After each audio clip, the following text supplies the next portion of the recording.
jornalismo, debate sobre temas que você normalmente não encontra na mídia convencional, participação popular, música de qualidade e muito mais. Web Rádio Censura Livre, a voz da classe trabalhadora. Olá, ouvintes! Sou Almir Cesar Filho e começa agora o programa Economia é Fácil, pelas plataformas da Rádio Censura Livre. No programa de hoje, os casos que vieram a público de assédio moral e sexual praticados na Caixa Econômica Federal pelo queridinho do presidente Jair Bolsonaro, o agora demitido Pedro Guimarães, e que enrolam outros diretores do banco, não apenas revelam a degradação do ambiente de trabalho com fins de superexploração dos funcionários, mas explicam a precarização do atendimento vivida por clientes e, é claro, a irresponsabilidade com o papel social deste banco. Enquanto isso, os acionistas da Caixa obtêm superlucros e os executivos dos bancos ligados ao bolsonarismo recebiam gordos privilégios, ao mesmo tempo que garantiam práticas corruptas a serviço de políticos aliados ao governo. O tema de hoje é: escândalo com o presidente da Caixa revela os bastidores de assédio e corrupção. Como convidada, Júlia Eberhardt, funcionária da Caixa e diretora do Sindicato de Bancários do Rio de Janeiro. Vamos à vinheta e daqui a pouco a gente começa a nossa entrevista. Ih, agora não foi a vinheta, só um pouquinho. Programa ao vivo. Vamos lá. Economia é Fácil. A informação traduzida para a sua linguagem. Com Almir Cesar Filho. Estamos aí, gente, de volta com uma edição ao vivo do Economia é Fácil, depois de algumas semanas. Eu estava com um problema de saúde, estou em recuperação, e hoje a gente conversa ao vivo com a Júlia Eberhardt. Já trago ela para dar a saudação dela, mas é claro, chamar vocês a participar conosco aqui do Economia é Fácil, o espaço de economia aqui da Rádio Censura Livre, transmitido em todas as suas plataformas web, a economia na sua linguagem, as notícias econômicas dos últimos dias, analisados na ótica dos trabalhadores. Não deixe de nos mandar a sua pergunta ou opinião, deixa aqui a live no chat ou na caixa de comentários, ou envie uma mensagem de texto ou de voz. Vou botar aqui na tela nossas informações aqui, ó. Nosso WhatsApp é o 21 96553 8908 e também o e-mail contato@celweb.com.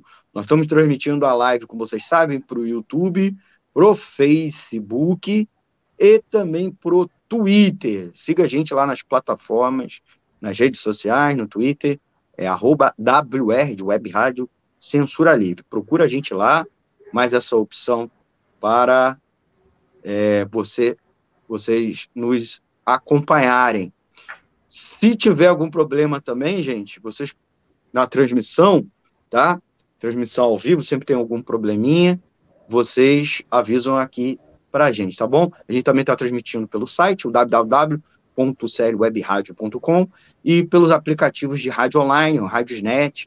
Você pode baixar o nosso também aplicativo lá na Play Store. Poxa, já falei demais, vou chamar aqui a Júlia para dar a saudação. Muito obrigado, Júlia, por participar aqui com a gente. Prazerzão, esperamos de várias participações ao vivo.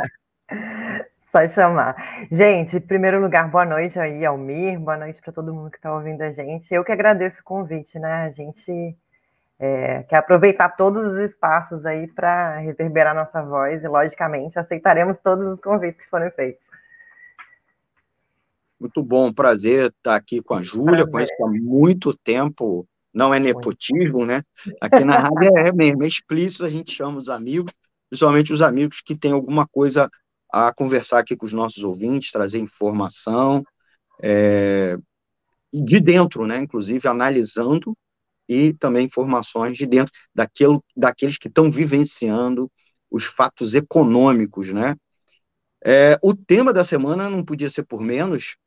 Vocês podiam achar assim, mas eu não tenho que, o que que tem a ver com economia? Muito. Nós estamos falando de um dos 5 maiores bancos do nosso país, é o segundo maior banco público, né? Está na Big Five dos 5 grandes maiores bancos comerciais, um banco que tem funções sociais centrais de Estado, né? É o banco do sistema financeiro imobiliário, é o banco da casa própria, é o banco que ajuda os municípios com saneamento básico e projetos habitacionais de urbanização. É o banco que operou ou cooperou a boa parte do PAC e do PAC 2. É o banco dos benefícios sociais, né? Não só o FGTS, PIS/PASEP, mas que operou. Pois é. Então a gente hoje está conversando sobre isso porque teve um impacto profundo também na economia, né, o Bolsonaro também está colhendo o que plantou nesses anos, em todos os níveis, né, e não era por menos, é o queridinho dele, era o queridinho, porque ele lavou as mãos, nem está falando, trocou e não fez nenhum comentário a respeito, né, então trouxemos aí a Júlia. Júlia, dando sua visão dos fatos, explica aí para os nossos ouvintes, aqueles que, sei lá, tiveram aí perdido essas últimas 2 semanas, o que aconteceu, né? Conta aí pra gente o que aconteceu, que envolve os funcionários da Caixa. Em primeiro lugar, se estiver atrapalhando aí a música, que eu moro do lado de uma igreja e às 6 horas da tarde sempre toca aqui, é Ave Maria, então às vezes entra nas reuniões e nas lives, mas vamos lá. Bom, a gente vive uma situação na Caixa que, primeiro isso que o Almir falou, né? A Caixa Econômica não é uma padaria ali da esquina, com todo respeito à padaria ali da esquina, é uma instituição monstruosa, né? Que tem uma importância econômica e social gigantesca no Brasil. E a gente viu, nos últimos anos aí, do governo Bolsonaro e do seu queridinho Pedro Guimarães, a Caixa sendo administrada com uma reprodução, uma caricatura do que é o governo Bolsonaro. Então, a gente tem, assim, histórias dentro da Caixa do que é a reprodução dessa lógica do machismo, do racismo, da LGBTfobia, e tem também, assim, histórias super caricatas do que é o antipetismo dentro do banco. Então, por exemplo, quando ele tomou posse, a primeira coisa que foi a notícia que se espalhou dentro da empresa, não oficialmente, é que era proibido usar vermelho. Então, não foi nenhuma nem 2 vezes em que gestores de altos cargos foram repreendidos por usar gravata vermelha ou mulheres. Então, assim, primeira coisa, baniu do vestuário das pessoas o vermelho, que é um negócio bem caricato, na verdade, mas que demonstra o que é o grau de autoritarismo e o que eles acham que é o banco e a Caixa Econômica, quase com uma extensão né, assim, da vida deles, né? Então, assim, coisas ridículas a ponto de obrigar um gestor de uma agência que foi visitada no final do ano, em dezembro, porque as árvores de Natal tinham bolinhas vermelhas e estava proibida a bolinha vermelha, tinha que tirar e botar bola azul. Parece piada, mas não é. E isso demonstra que esses caras se sentiam muito à vontade dentro da direção do banco para fazer o que eles queriam. E, assim, eu acho que a gente, como trabalhador da Caixa, tem um sentimento muito contraditório quando vem essas denúncias à tona. Porque, por um lado, a gente se envergonha porque a gente rala pra caramba, a gente defende o banco, né? A gente quer que a Caixa Econômica seja um banco melhor para os trabalhadores, para o Brasil, mas, ao mesmo tempo, também dá um alívio porque veio à tona uma situação de barbárie que a gente vivia dentro da Caixa. Não é de hoje, então, que a gente sabe que ele é abusivo. Ele sempre teve um comportamento, ele vive aqui no Rio, né? Ele é do Rio, Então, assim, a gente sempre via que ele tinha um comportamento muito asqueroso com as mulheres. Então, ele chegava em qualquer setor, ele pegava o celular da gente que estava nas mesas, pegava o celular, queria tirar foto e botava a mão na cintura. E claramente ele fazia isso com as mulheres que ele achava que eram mais bonitas, que são aquelas enquadradas no estereótipo, né, assim, da mulher jovem, branquinha, bonitinha e tal, tal, tal. Então, assim, era um negócio que ele era muito asqueroso e que a gente sabia que ele era um cara muito asqueroso no trato, mas a gente não tinha noção do tamanho que era o negócio. Pelo menos eu não tinha noção do tamanho que era o negócio. Então, assim, eu fico impressionada com... Depois que as coisas vieram à tona, muita gente começou a falar. Então, assim, várias colegas de Brasília, né, que eu conhecia, que eram daqui do Rio, foram trabalhar em Brasília, falaram, olha, já foram 3 anos de tortura, a gente sabia que esse dia ia chegar, mas a gente não aguentava mais. Aquela descrição de que uma das matérias deu, que a mulher falou, tá chegando o Pedro Guimarães, o povo fugia, ia para banheiro, mudava de andar, era um negócio, assim, assintoso, e é isso, né, por um lado, dava em cima das mulheres de maneira sistemática, e a humilhação era, assim, um negócio, assim, cotidiano, né? Então, desde aquelas coisas de tacar pimenta no prato do empregado que estava comendo ali do lado dele, os vídeos que ele obrigava os empregados a fazer flexão, apoio, teve denúncia no Pará, tinha que pegar saca de açaí. Então, era toda essa lógica meio de coach, né, meio militarista também, né, de obrigar as pessoas a se colocarem em situações muito vexatórias. E é um negócio assim, que é uma caricatura mesmo, né, assim, do que é o governo Bolsonaro, um governo machista, racista, LGBTfóbico, e isso se expressa dentro do banco a partir da sua presidência. Lógico que isso existia dentro do banco antes, né? São inúmeros os casos de assédio por parte dos gestores imediatos que a gente ouve, mas, por um lado, eu acho que mais sutis, acho que nada tão grotesco, mais sutis e que são, inclusive, mais difíceis, né, de a gente denunciar, porque a mulher, de maneira geral, pelo machismo na sociedade, se sente muito constrangida, muitas vezes se sente culpada até quando sofre uma situação desse tipo. E, além disso, o assédio moral, né, que daí é um outro capítulo, que a gente vive como bancário uma situação de assédio moral cotidiano, que se intensificou muito no último período, mas bastante cotidiano. Mas voltando aos casos, né, eu acho que a força dessas mulheres ao denunciar, porque elas já tinham tentado denunciar pelos mecanismos da empresa, a gente tem uma corregedoria em que a gente pode fazer denúncias ou abertas ou anônimas, e não só as apurações não foram levadas adiante, né? Teve algumas transcrições que a gente viu na imprensa em que foram fechadas as ouvidorias, os chamados abertos, mas, pelo contrário, né? Virou um mecanismo de perseguição dessas empregadas. Então, muitas das vezes, essas empregadas eram descomissionadas, algumas outras vezes existia um tipo de negociação, então você barganhava, por exemplo, em fazer um curso ou alguma promoção para que elas mantivessem silêncio, mas o clima todo era de que o Pedro estava em casa, ele fazia o que queria na Caixa. Então, seja com os assédios e seja com a corrupção, né? Acho que a gente conhece muito poucos casos de corrupção, mas a impressão que eu tenho, vendo, por exemplo, o que foi feito no MEC, a gente deve ter uma situação de trocas de favores intensas dentro da Caixa durante todo esse período. A gente sabe de um ou outro caso, mas eu tenho a impressão que assim, a gente não sabe nem da pontinha do iceberg. Porque se um cara desse se sente tão à vontade assim, para fazer isso com os empregados, imagina o que ele se sente à vontade para fazer de favorecimento, de troca de favores e com casos de corrupção, né? Ouvinte, a gente está conversando com a Júlia, diretora do Sindicato dos Bancários, funcionária da Caixa, sobre o escândalo com o presidente da Caixa. Ela estava descrevendo aí a composição dos casos, envolvendo assédio moral, assédio sexual, que, pelo visto, não era algo episódico, um padrão. Ele, mesmo que existindo antes, ele reforçou e elevou um outro patamar, né, dentro da instituição. Júlia, a gente vai paulatinamente descrevendo os casos, fazendo essa vinculação, né, com relação ao ambiente de trabalho. Eu queria já perguntar, já como segunda pergunta nossa,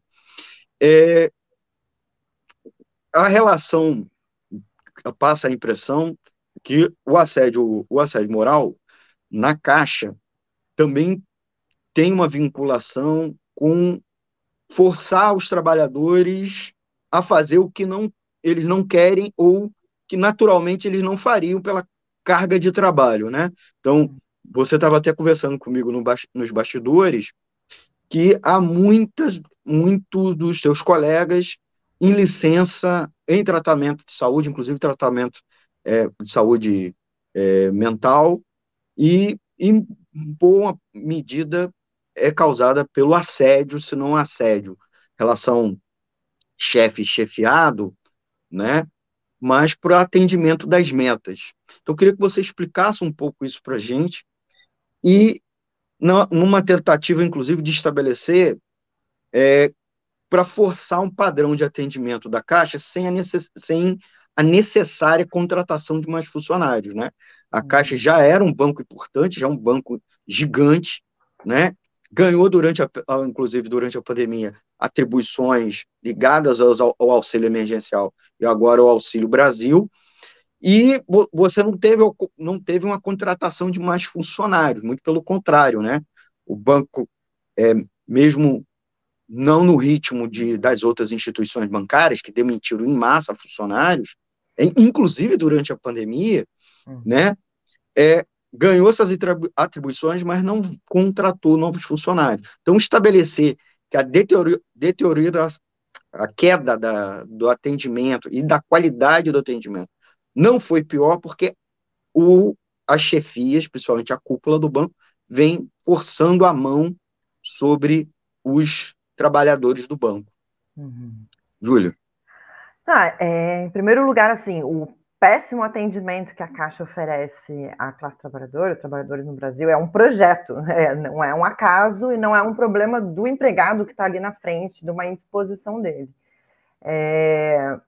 Eu peguei uns números aqui, em 2014, que não era um paraíso, né? A Caixa não estava atendendo super bem, mas a gente tinha no Brasil inteiro 101 mil empregados na Caixa.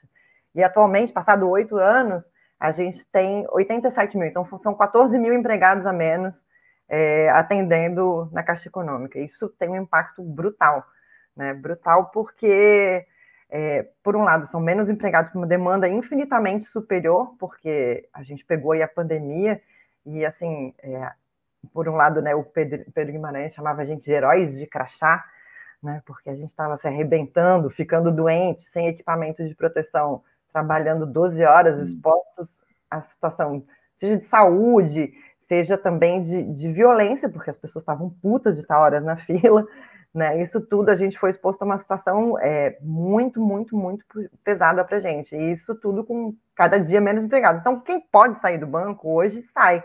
Antigamente, por exemplo, a gente tinha muita gente que se aposentava e continuava trabalhando para acumular os 2 salários e fazer uma poupançazinha antes de sair do banco. Com a última reforma aí, a gente não pode mais. Quem se aposenta tem que sair do banco imediatamente. Então, isso forçou também uma saída de uma leva considerável de empregados mais experientes, né, que tinham mais conhecimento de anos de Caixa. Então, entrando no assédio, como é que funciona o assédio? Se impõe para os trabalhadores uma agenda de metas que são destinadas ao que dá lucro para o banco. O que dá lucro para o banco? Emprestar dinheiro. É isso que dá dinheiro. Aplicação, investimentos em fundos, papéis de privatização, e consórcio, produtos de seguridade. Isso é cobrado de um empregado do Caixa hoje. A gente não tem uma meta de quantidade de atendimento, de qualidade de atendimento, de resolver problemas dos trabalhadores, como um banco social. Nós não temos uma meta de banco social no nosso Conquiste, que chama o mecanismo de controle das metas. E são metas, assim, inatingíveis. São metas, assim, que você, dentro da sua jornada de trabalho, fazendo tudo 100% corretinho, é inatingível. Então, você tem que vender a alma para o diabo, enganar as pessoas, fazer venda casada, que eles dizem que não é casada, mas é venda casada. Então, se cria toda uma lógica de que para você ganhar um salário um pouco melhor, você tem que responder esse conjunto de metas. Então, o assédio moral é um mecanismo de funcionamento do banco hoje. é quase um óleo da engrenagem, ele faz parte do funcionamento da empresa. Porque é contraditório, por exemplo, os bancos privados demitiram muito durante a pandemia e também assediam muito, isso não é indiscutível. Mas a Caixa, ao não poder demitir, ela desenvolve todo um processo de assédio continuado aí, e obrigando a cada dia mais, porque a gente entra todo mundo na Caixa com o mesmo salário, né? Todo mundo é técnico bancário, que é um salário que é um piso de ensino médio. E você, para ganhar um salário, para galgar cargos, para ganhar um salário melhor, você é cobrado por meta. Então, não entregou meta, você perde a função e volta para o salário inicial. Então, com base nessa chantagem financeira, se impõe um assédio monstruoso. E é isso que tu estava falando. Assim, é um adoecimento, num grau de adoecimento que jamais vi. Assim, todos os colegas assim, falam assim, nunca teve um período tão ruim dentro da minha vida dentro da Caixa. Eu tenho 14, 15 anos de Caixa Econômica e nunca vi nada parecido. As pessoas estão assim, são farrapos humanos, assim, as pessoas estão muito doentes e é tudo licença psiquiátrica, assim, é um negócio de trocar clínica, trocar indicação de médico, de remédio, é um negócio assim que faz parte do nosso cotidiano. Então é uma categoria profundamente adoentada, assim, e muito desmoralizada, sabe? Pelo que vem sendo feito no banco aí nos últimos anos. Júlia, diretora dos sindicatos bancários, conversando conosco sobre os casos de assédio e corrupção dentro do banco, da Caixa Econômica Federal. A gente vai a um intervalo, tá, ouvintes? Aproveita aí o nosso intervalo, é o intervalo que a gente tem para campanhas da rádio. Aproveita e já deixa aqui seu comentário, né? A gente já volta conversando com a Júlia. A Júlia, na volta, inclusive, vai continuar explicando essa relação do atendimento, a relação com o projeto neoliberal, e vai explicar para a gente o que é venda casada, tá bom? Tá bom. Bom lembrar, tá bom? Então a gente já volta com o nosso intervalinho. Já voltamos, gente. Para ajudar a Web Rádio Censura Livre, anote os dados da nossa conta. Banco Bradesco, agência 6.666, conta corrente número 5602, dígito 2. Se preferir, nosso Pix é 32 954 696 0001 81. Somos uma emissora sem fins lucrativos e as contribuições são para pagar os custos de manutenção e transmissão. Desde já, agradecemos a sua ajuda. Web Rádio Censura Livre, a voz da classe trabalhadora. Para manter o projeto da Web Rádio Censura Livre de uma mídia alternativa, buscamos apoio financeiro mensal ou doações regulares dos ouvintes, de amigos e parceiros, já que não recebemos recursos de grandes empresas, políticos ou partidos. Seja um apoiador regular e ouça o agradecimento no ar durante as edições dos nossos programas. Sua ajuda é muito importante para nós. Enviamos prestação de contas mensal aos nossos apoiadores. Temos uma vaquinha virtual permanente. Anote o endereço virtual apoia.se/CL Web Rádio. apoia.se/CL Web Rádio. Saiba mais sobre a emissora no WhatsApp 21 96553 8908. Web Rádio Censura Livre, a voz da classe trabalhadora.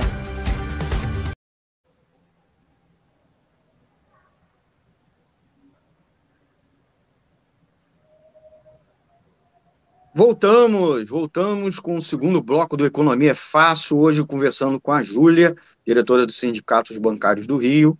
Escândalo com o presidente da Caixa revela bastidores de assédio e corrupção. Queria agradecer os nossos ouvintes que já deixaram aqui comentários, a Deise Alvarenga, de volta acompanhando a gente, um grande beijo para ela, boa noite a todos, que compõe aqui a equipe da rádio. A Elin Floripa deixou um oi. o Tarcísio Eberhardt, boa noite. A Thaís Rabelo, nossa amiga também, aqui da equipe. Vamos trazer ela de volta aqui, ela anda fugindo aqui das entrevistas, trazer ela de volta, nos ajuda. E, é claro, nosso mestre do radiojornalismo, Antônio Figueiredo. Boa noite, bom programa. Quem deu like, ó, Antônia Maria Rached, deve ter pronunciado certo, Antônio de Padre Figueiredo e a Elin Serino. Espero ter pronunciado corretamente, agradecer a eles. A Vânia Luz, ó, já deixou um comentário. Oi, boa noite. Então, agradecer quem já deixou seu comentário, quem já deu o seu like. E é isso, deixa aqui sua pergunta para a gente conversar com a Júlia. Júlia, agradecer mais uma vez por você estar aqui com a gente. Eu fiz uma perguntinha para você. O que é venda casada? Explicar aí para os nossos amigos ouvintes. E você começou falando também que o assédio moral, e como em algum sentido assédio sexual, também não é só uma busca de tirar vantagem pelo assediador, né? Tem a ver com a manutenção das metas, garantir a superexploração do banco. Queria perguntar para você, assim, há relatos, a gente ainda não viu caso, um escândalo explícito sobre corrupção na Caixa nesse governo. Inclusive, nos áudios, o Pedro Guimarães alega que, assim, ele explicitamente assediando os funcionários, né? Inclusive funcionários da cúpula, nem era né, os Barnabé do banco, e dizendo que o banco vocês querem que o PT volte, que a corrupção volte.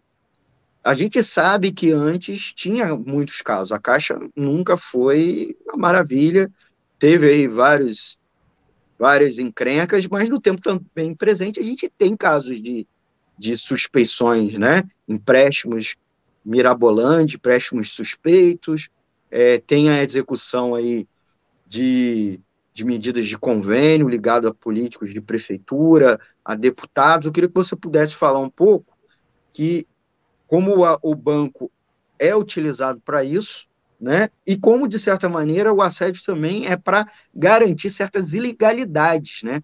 Forçar os funcionários a fazer aquilo que eles não gostariam ou que naturalmente não era para eles fazerem. Por favor, Júlio. Tá.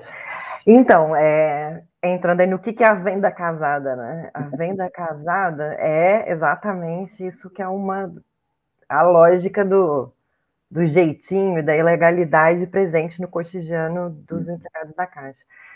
A venda casada é proibida por lei, então os bancos, as instituições começam a criar artimanhas que eles chamam de venda cruzada. O que seria isso? Por exemplo, você vai num banco para pedir um empréstimo consignado e o banco fala, olha, a taxa de balcão é 1,5% ao mês do consignado. Agora, se você fizer um seguro prestamista, aqui eu consigo baixar a sua taxa para 1,3%. Se você fizer um cartão de crédito e abrir uma conta com cheque especial e trouxer o seu salário para cá, a gente consegue baixar a taxa para 1,2%. E assim vão se fazendo o quê? Vinculando a venda de um produto a outro. Então, isso é um negócio que é a prática cotidiana. E aquilo que eu falava de ter que vender a alma ao diabo, que as pessoas acabam tendo que fazer para bater as metas. Porque, como eu falei antes, são metas absurdas, e cada mês essa meta fica maior. Eu estou ainda aí? Só sumiu a imagem? A voz segue, né? Desculpe. Nada. Problema técnico aqui. Tranquilo. Então, as metas crescem a cada mês e, por exemplo, seguros, empréstimos. Na prática, na letra da lei, não, mas na prática é proibido hoje vender um empréstimo sem ter seguro atrelado. É proibido. Então, isso significa, assim, aquelas cenas mais deploráveis do mundo, que a gente vê lá um pensionista do INSS, uma pessoa que é aposentada do INSS, que a gente sabe que ganha uma aposentadoria, uma pensão miserável, que procura um empréstimo porque está numa situação de aperto na vida, né? Ninguém pede empréstimo para outro motivo que não seja para pagar a conta atrasada, para regularizar a vida. E você vê que a pessoa tira lá um líquido de 5 mil, quando vê o empréstimo foi de 7, porque já botou 2 mil ali de seguro, já empurrou um cartão de crédito, já fez... Então, assim, a prática é uma prática constante, e isso, estou falando da Caixa, mas isso a Caixa está se igualando ao que, o que são os outros bancos, porque essa sempre foi uma prática de banco privado. Então, a Caixa abandona qualquer lógica de um banco público que teria um tratamento distinto da população, né? Paulatinamente começa a virar um banco de mercado. Essa é a lógica que vem sendo construída aí com o neoliberalismo. Sobre o que você falava da corrupção, como eu falei antes, né? A gente não tem muitos casos assim comprovados que vieram à tona. A gente, né, tem até o caso da casa do filho do Bolsonaro, né, que foi financiada pela Caixa. A gente imagina com uma renda um pouquinho forçada ali, né, um pouquinho aumentada. Pouquinho. Você está sendo gentil, né? Um pouquinho. A gente sabe que existem trocas de favores. Isso, a Caixa Econômica, especialmente, ela é uma instituição que é usada pelo governo para fazer trocas de favores. Sempre foi assim. Por exemplo, na relação do Minha Casa Minha Vida, foi um período em que era uma das principais políticas de governo, né, no governo, nos anos do governo do PT, e assim, é uma relação ultra promíscua com as construtoras, né? Então, tem construtora que ficou de construir Vila Olímpica e não terminou a obra até hoje. Isso é um dos casos, né? Então, assim, a gente sabe que a Caixa Econômica, seja através de convênios, seja através de uso da empresa para beneficiar algumas empresas, principalmente grandes empresas. Ninguém usa a Caixa para beneficiar o Zé das Couves, né? O povo brasileiro. Usa-se a Caixa justamente para algum tipo de lucro para grande empresa, fazer um convênio numa prefeitura, esse tipo de coisa em que o governo aí usa ela como um braço de favores, muito parecido com o que a gente viu na história do MEC, né? Que veio à tona vários casos, né, em que existia um uso deliberado ali dos ministros da educação, das verbas e tudo mais. Então, a gente imagina que muita coisa esteja por vir aí em torno da denúncia de corrupção, apesar de não ter tido nenhuma que tomou corpo até então. Nós estamos aí conversando com a Júlia, diretora do Sindicato dos Bancários aqui do Rio, funcionária da Caixa. Vocês podem acompanhar aqui o programa, a live está sendo transmitida pelo Twitter, né, pelo Facebook. Se inscreve lá no Twitter, no nosso canal da Web Rádio Censura Livre, WR Censura Livre. Eu aproveito e coloco aqui na tela o canal do Economia Fácil. Todo dia a gente tuita uma análise da principal notícia econômica do dia. Vai lá, @Economia Fácil, tudo junto, e o fácil sem a letra A. Economia Fácil, né? Todo dia uma notícia nova, analisada, né, na nossa linguagem, para que a gente consiga lidar aí com o noticiário econômico manipulado pelos patrões que não querem, né, querem revestir a economia de uma linguagem hermética para nos enganar, né? Uhum. Seguindo aí com a Júlia. Júlia, a gente também estava conversando nos bastidores que há uma correspondência muito grande no assédio moral com assédio sexual. Quer dizer, o assédio sexual não é em alguns casos, não é só para obter favores sexuais, né, vantagens por parte de um chefe, mas o perfil do assédio moral também tem uma correspondência. Uma boa parte delas são mulheres e ou demais setores oprimidos da sociedade, né? Uhum. Como o assédio moral tem muito essa correspondência com a opressão, né? Setores mais oprimidos, sejam as mulheres, os LGBTs, negros, né? E outros não brancos.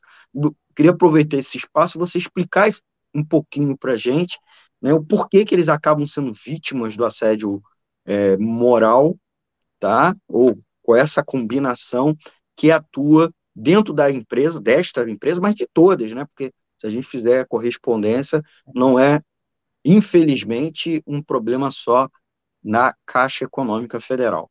Por favor, Ju.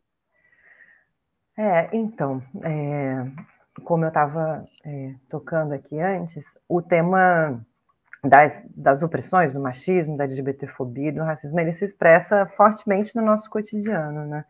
Eu acho que, assim, uma das coisas que é mais gritante e que tem o tema do machismo envolvido, mas que não é diretamente um assédio, é a diferença absurda da carreira das mulheres e dos homens dentro do banco, né? A gente vê como o banco promove infinitamente mais homens, porque as mulheres, em geral, acumulam a carga da maternidade, da dupla jornada de trabalho, da tripla jornada de trabalho, e a gente vê, assim, como um negócio comum e cotidiano, a gente vê que a mulher que tem que faltar ao trabalho para levar os filhos ao médico, ou durante o período da gestação, a mulher tem que se ausentar do trabalho para ir fazer os exames do pré-natal e tudo mais. E isso é visto com maus olhos dentro da Caixa Econômica. Então, você vê que é muito comum. O banco, em geral, tem um percentual maior de mulheres, não só a Caixa, mas os bancos, em geral, tem um percentual no conjunto da totalidade dos empregados muito maior de mulheres do que de homens.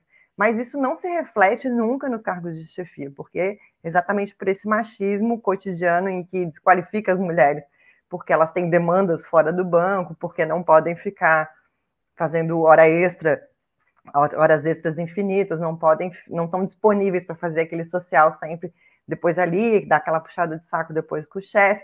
Então, isso aí é um negócio que é muito nítido no cotidiano das mulheres dentro do banco, muito que se expressa assim, de um jeito muito categórico. E além do que a gente vê, que são as piadinhas, né? A gente... óbvio que existia todos esses preconceitos na nossa sociedade antes. Só que, ao assumir o governo Bolsonaro, esses caras se sentem à vontade, essas pessoas se sentem à vontade para fazer, né, esse tipo de coisa. Então, existe um constrangimento das pessoas que são oprimidas e, ao contrário, né, existe um assanhamento dessas pessoas para oprimir, para fazer piadinha, para... inclusive porque se demonstrou dia após dia que os mecanismos de defesa dos trabalhadores não funcionavam, né, como eu falei antes. A corregedoria, ela não levava adiante as denúncias, então as pessoas se sentem absolutamente frágeis diante dessas situações, dessas denúncias. Então cabe a gente também ter uma postura de se enfrentar nessas situações, né? Acolher a vítima, logicamente, mas também se enfrentar, porque não pode ser uma tarefa das mulheres, dos negros e dos LGBTs se enfrentar com esse tipo de preconceito. Também tem que ser uma tarefa do conjunto dos empregados, do conjunto das pessoas em qualquer situação da sua vida, né? Num grupo de WhatsApp, no local de trabalho, o combate às opressões tem que ser um negócio muito sistemático. E o banco ainda faz discursinho, sabe? Ainda diz que, não sobre o tema LGBT, o tema racial, eles não tocam muito, não, mas sobre o tema das mulheres, tem todo esse discurso de que é uma empresa que busca equidade, eles fazem todo um discurso aí, mas que a gente sabe que é pura balela, que é para inglês ver mesmo, né? Que na prática é bem diferente a realidade. Estamos aí conversando com a Júlia, vou aproveitar para convidar vocês, amigos e amigas ouvintes, a seguir mantendo a programação da Web Rádio no ar, sendo apoiador financeiro. A gente tem uma vaquinha virtual, né? Vocês podem acessar o apoia.se, né? apoia-se/CL Web Rádio, e nós temos também o Chave Pix, para você, amigo e amiga ouvinte, quiser fazer qualquer contribuição financeira, nossa chave Pix é o 3295-4696-001-81. E a gente faz prestação de contas para nossos apoiadores regulares, e a gente faz a divulgação também, a gente faz o agradecimento deles no ar, né? Depois eu vou, no próximo bloco, listar eles, fazer o nosso agradecimento a eles, tá bom? Pedindo a vocês, amigos e amigas ouvintes, não esquecerem de dar o like, né? A gente sempre explica por que o like é importante. Porque educa, entre aspas, os algoritmos para oferecer mais conteúdo da Web Rádio Censura Livre para você, né? Então você vai receber mais, não só do Economia Fácil, mas dos outros programas da nossa rádio, como também pessoas com perfil similar, ou não, menos com um perfil um pouco diferente. Então, mais pessoas vão receber o conteúdo. Então, quanto mais vídeos, né, as plataformas ranqueiam melhor e difundem, né, oferecem mais, né, os vídeos do nosso canal. Então, peço você, amigo e amiga, dar o like e, é claro, se inscrever no canal, né? Uma parte da galera que, inclusive, assiste regularmente as lives não está inscrita no canal. Então, vou pedir a você que se inscreva no canal e clica no sininho para receber as notificações, porque todas as vezes que entrar um vídeo novo, você vai receber um aviso, né? Então, clica lá, né, no inscrever-se e depois no sininho nas plataformas que transmitem a live, Facebook e YouTube. Tá bom, gente? Temos mais gente aí nos acompanhando ao vivo. João Ramalho, boa noite a todos. Então, Júlia, vou aproveitar, antes da gente fazer uma última pergunta ainda nesse bloco, perguntar a você sobre a questão da privatização do banco, né?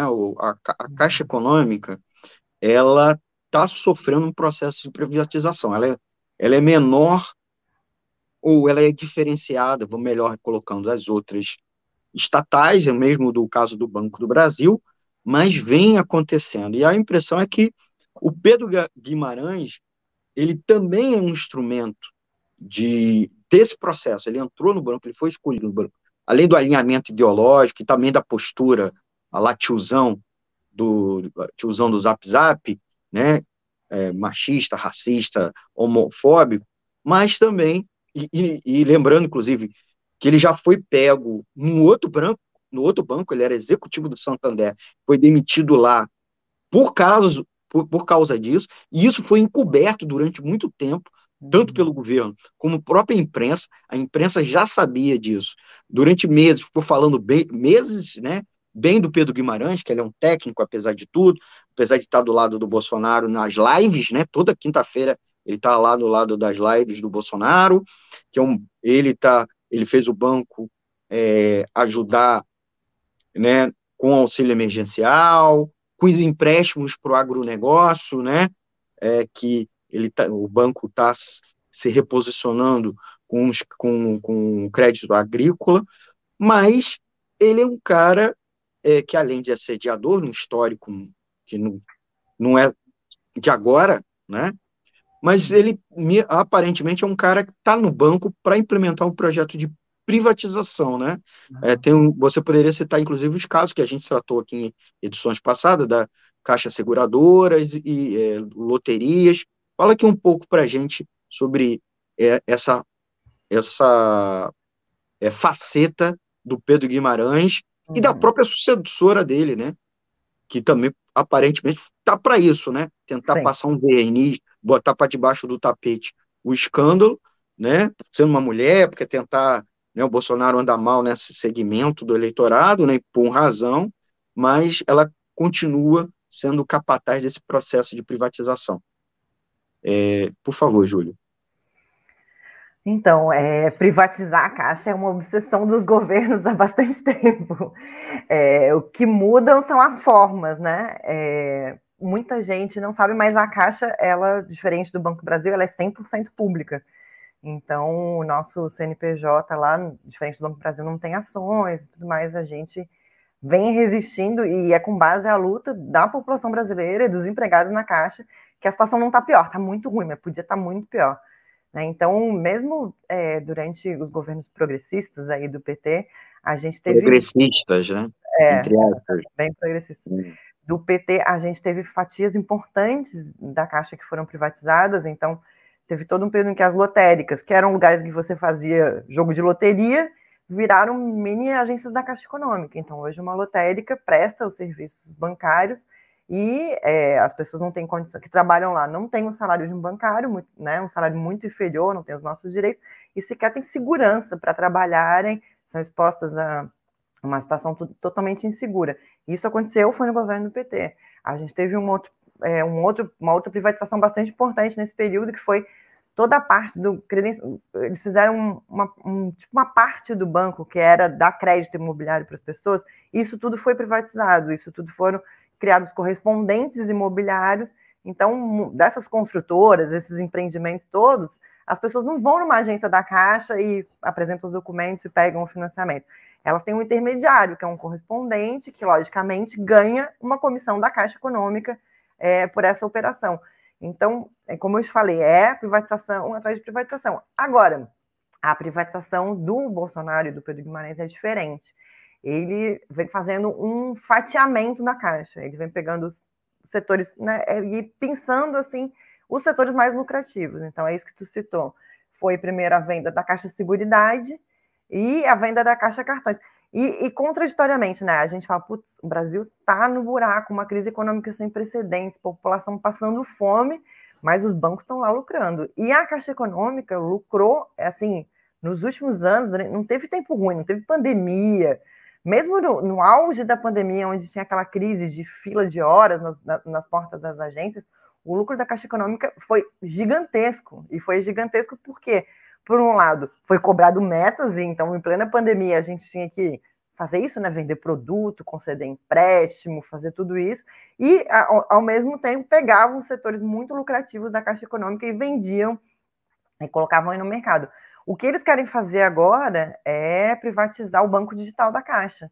Então, durante a pandemia, o pagamento do auxílio emergencial, todos esses auxílios são pagos por contas digitais que foram criadas, que já seria aí um banco monstruoso, né? Se eu não me engano, na época eu tinha visto, acho que era o segundo ou terceiro maior banco digital do mundo, só perdia para uns países tipo China e Índia, né? Grandes países com uma contingente populacional gigante, e agora eles pegaram todas as poupanças, que a gente sabe que é um banco que tem uma quantidade de poupança, um volume de dinheiro em poupança gigantesco, e migraram todas as poupanças para o banco digital. Então, preparando aí uma carteira enorme de clientes com milhões e milhões e milhões de reais para entregar, para privatizar. Não fez ainda porque não teve condições políticas para isso, porque se tivesse já teria feito. Então, a lógica é sempre, né, fazer o quê? A lógica da privatização, que é uma lógica clássica, que não é só da Caixa, né? Que é, primeiro, dar dinheiro para o governo, então permite que o governo, ainda mais em ano eleitoral, né, que está torrando dinheiro aí para fazer campanha eleitoral, para investir aí nos amigos, né, na prefeitura da cidade tal, fazer uma obra ali e tudo mais. Então, a privatização dos setores da Caixa permite ao Estado arrecadar dinheiro e, ao mesmo tempo, enfraquece a Caixa. Porque é uma contradição, né? Você fala, o Pedro Guimarães toda quinta-feira está lá na televisão junto com o Bolsonaro. O Bolsonaro botou a Caixa para pagar o auxílio emergencial. Ele não está fortalecendo a Caixa? Essa é uma pergunta que as pessoas podiam se fazer. E quando, na verdade, é o contrário, ela está sendo destruída. Eu esqueci de citar, o pagamento do FGTS antes era exclusividade da Caixa. Hoje, os outros bancos, porque dá lucro, cada operação de pagamento de FGTS, obviamente, o governo federal paga para o banco. Então, isso migrou. Então, a tendência é tirar tudo que dá lucro da Caixa e passar para outros bancos, os bancos dos amigos do Pedro Guimarães e do nosso ministro da Economia, né? Mas são dos amigos deles mesmos, né? Não é literalmente são dos amigos deles mesmos. Então, é isso, enfraquece a Caixa, enfraquece o papel social e privatiza e desmonta ela. Esse tem sido um projeto que tem sido levado a cabo aí pelo Bolsonaro, pelo Pedro Guimarães, e não tem uma menor dúvida também que essa mulher vai tentar fazer isso. Ela entra mais enfraquecida, lógico, porque as denúncias criam um clima, favorece o clima de denúncia, os empregados se sentem fortalecidos, apesar dessa barbárie, para denunciar. Então, começa a aparecer denúncia. O sindicato aqui do Rio, por exemplo, a gente disponibilizou um telefone para as mulheres fazerem as denúncias de assédio. São 300 milhões de casos de assédio moral que aparecem todos os dias. Então, por um lado, essa mulher vai entrar um pouco mais enfraquecida e o governo também está querendo fazer uma média aí porque é ano eleitoral. Então, a gente sabe que dificilmente nesses anos tem grandes ataques, mas a gente está preparado também para enfrentar se vier. Muito bem, a gente está conversando com a Júlia Eberhardt sobre o escândalo envolvendo, os escândalos, melhor colocando, né, envolvendo o Pedro Guimarães, o agora demitido presidente da Caixa Econômica Federal. A gente vai fazer um intervalo, é o nosso último intervalo, a gente vai para o nosso último bloco e daqui a pouco a gente volta com mais Economia Fácil aqui nas plataformas da Rádio Censura Livre. A gente já volta. Acompanhe a programação da Web Rádio Censura Livre no site www.clwebradio.com, no aplicativo exclusivo para ouvir rádio no celular, tablet e Smart TV. A emissora também está no Radiosnet, um dos maiores aplicativos para esta finalidade, na nossa página no Facebook e no canal da emissora no YouTube. Acesse o nosso canal escrevendo youtube.com/c/censura livre, tudo junto. Inscreva-se no canal e acione o sininho para receber as notificações de novos vídeos. Web Rádio Censura Livre, a voz da classe trabalhadora. Para manter o projeto da Web Rádio Censura Livre de uma mídia alternativa, buscamos apoio financeiro mensal ou doações regulares dos ouvintes, de amigos e parceiros, já que não recebemos recursos de grandes empresas, políticos ou partidos. Seja um apoiador regular e ouça o agradecimento no ar durante as edições dos nossos programas. Sua ajuda é muito importante para nós. Enviamos prestação de contas mensal aos nossos apoiadores. Temos uma vaquinha virtual permanente. Anote o endereço virtual apoia.se/clwebradio. apoia.se/clwebradio. Saiba mais sobre a emissora no WhatsApp 21 96553 8908. Web Rádio Censura Livre, a voz da classe trabalhadora.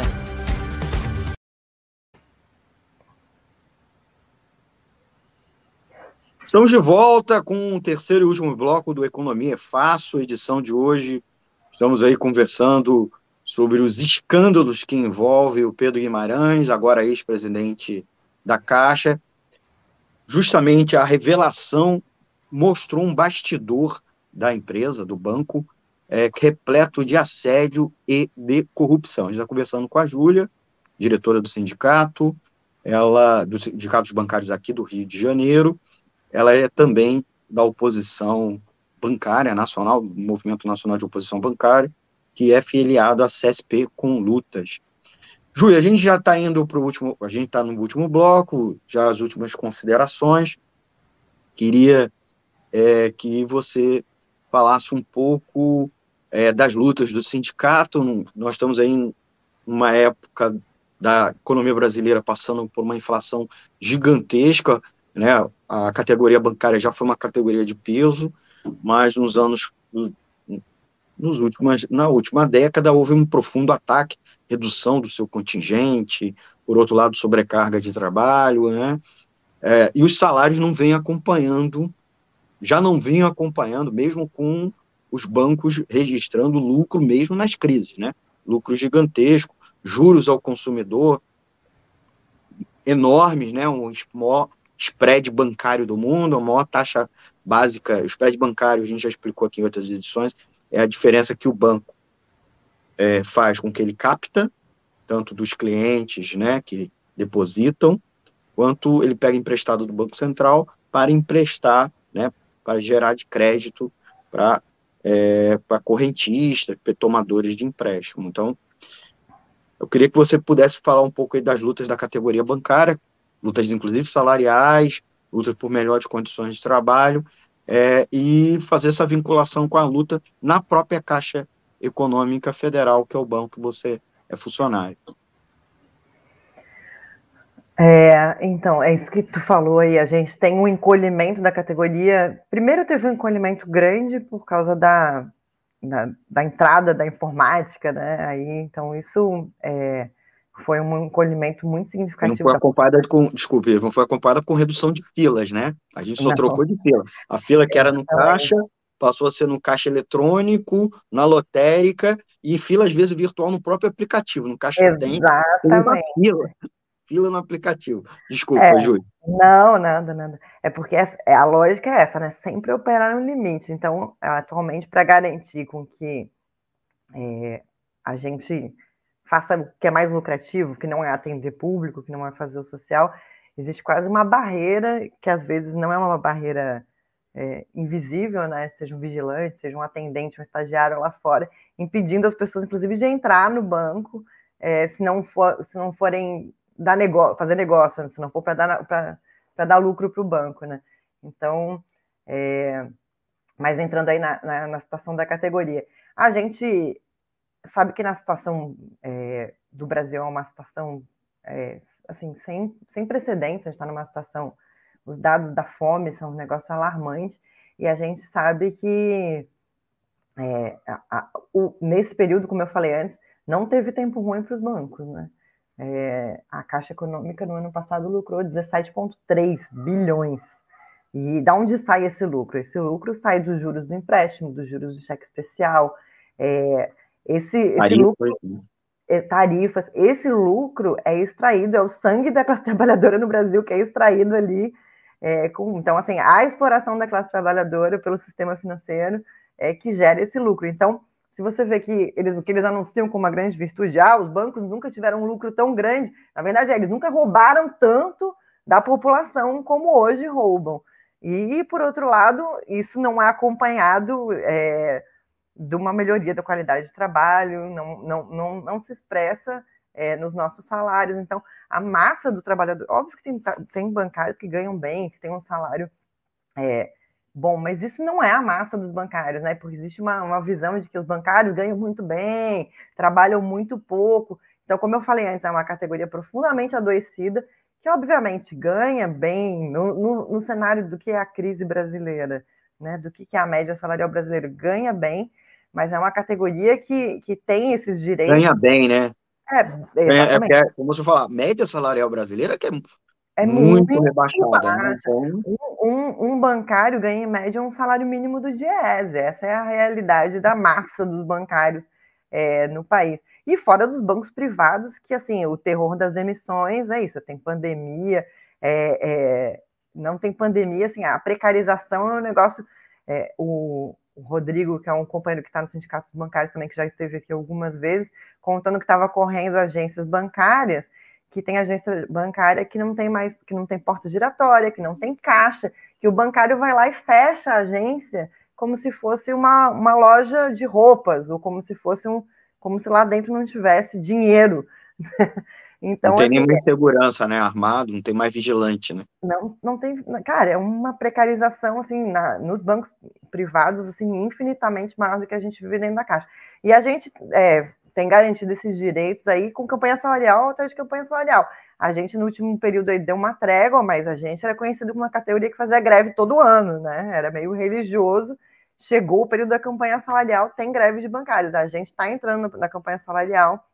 Então começaram as mesas de negociação com o banco e a gente sabe que vai ser uma guerra, porque a gente quer recuperação da inflação, a gente quer redução da jornada de trabalho, uma das nossas bandeiras centrais é reduzir o que o bancário trabalhe só 4 dias na semana, como uma política de geração de empregos, né? Porque a gente sabe que... Para forçar o banco a contratar mais bancários. A gente sabe que o problema do desemprego no Brasil ele é milimetricamente calculado, né? Precisa ter desempregado para jogar para baixo os salários das categorias, então a redução da jornada de trabalho, ou mesmo o trabalho menos dias na semana, como uma política para que resolva uma parte do problema social que a gente tem hoje de emprego nesse país.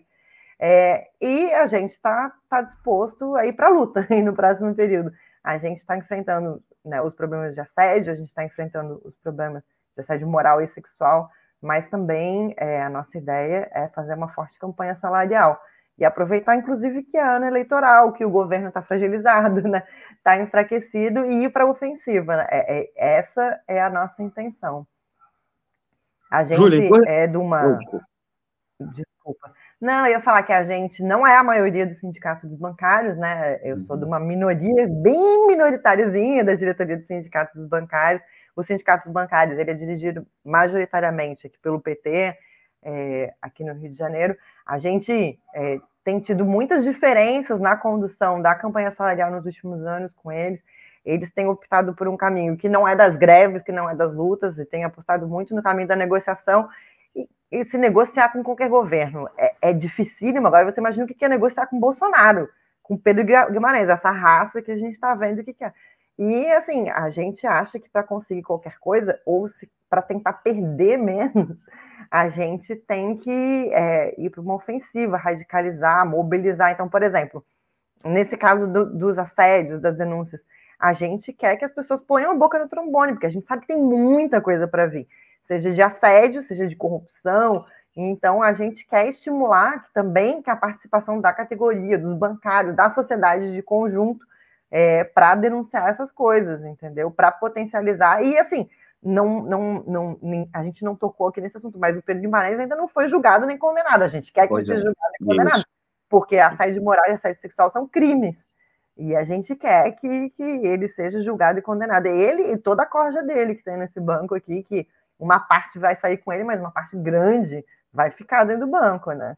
Então a gente quer, e a gente acha que pelos caminhos institucionais, pelas mesas de negociação, que a gente chama de mesas de enrolação, porque a gente sabe que é sempre para jogar para frente, para esperar esfriar os ânimos, não tem jeito, a gente tem que ir para a luta, e a gente acha que é um bom momento de pressionar agora, né? Bem, gente, a gente está terminando. Foi muito bom. Foi muito bom conversar com a Júlia, diretora do Sindicato dos Bancários do Rio de Janeiro. E teve aqui um problema aqui no... A luz deu uma piscadinha, né? Mas a imagem tá tudo certo também. Tá. Teve um problema aqui no transformador aqui na região. Não sei se eu vou ficar sem internet, então a gente já encerra, tá? Tá bom. Um negócio grave aqui na rua. Então eu queria já encerrar, agradecer você, amigo e amiga ouvinte. Sei que várias questões a gente acabou não explorando por causa do tempo. Queria convidar vocês a ouvir a programação da rádio no www.seriowebradio.com, tá? Lembrar vocês que nossos programas tem a difusão, né, do nosso conteúdo nos programas em formato podcast. Então vocês procuram a gente lá no Spotify, no Anchor, né, nessas principais plataformas. É claro que a live está lá no Twitter, Facebook, certo? E vocês podem, é claro, mandar sua pergunta. Escreva seu comentário aqui na caixa de comentário, dizendo que não gostou, que teve problema, faltou tema, e a gente vai convidar a Júlia. A Júlia já está convidada para uma próxima edição, daqui a algumas semanas tá aí, aprofundando as várias questões que a gente abordou. Inclusive, conversar em breve sobre juros bancários, né, inflação, questões que envolvem aí, que a categoria bancária sabe muito bem, porque trabalha com isso no cotidiano. Tá bom? Obrigado, Júlia. Obrigado, amigos e amigas ouvintes. A gente encerra aqui a nossa transmissão. Botei aqui na tela a página do Minob, né, no Facebook, né, facebook.com/bancários MNOB, né, Minob. Bancários Minob, tudo junto, tá bom? Se vocês quiserem mais informações, conversar com a Júlia e com os outros militantes, ativistas dessa oposição nacional do movimento bancário. E o Economia é Fácil fica por aqui. A gente volta próxima segunda-feira, lembrando vocês que agora é às 18 horas. A gente está testando esse novo horário por questões técnicas, logísticas. E todo dia, botar aqui de novo, Twitter, certo? Notícias. Manda pra gente também uma sugestão de notícia, marca a gente lá no Twitter, @Economia Fácil, fácil sem A, né? Alguma notícia que você quer que a gente analise, explique, decifre, tá lá para a gente conversar com vocês, tá bom? Então, até o próximo programa. Obrigada. Tchau, gente. Tchau, gente. Boa noite. Obrigada, viu, pelo convite. E ficamos aí até a nossa próxima edição. Tchau, gente. Vou botar a nossa vinheta de encerramento. Economia é Fácil. A informação traduzida para a sua linguagem, com Almir Cesar Filho. Jornalismo, debate sobre temas que você normalmente não encontra na mídia convencional, participação popular, música de qualidade e muito mais. Web Rádio Censura Livre, a voz da classe trabalhadora.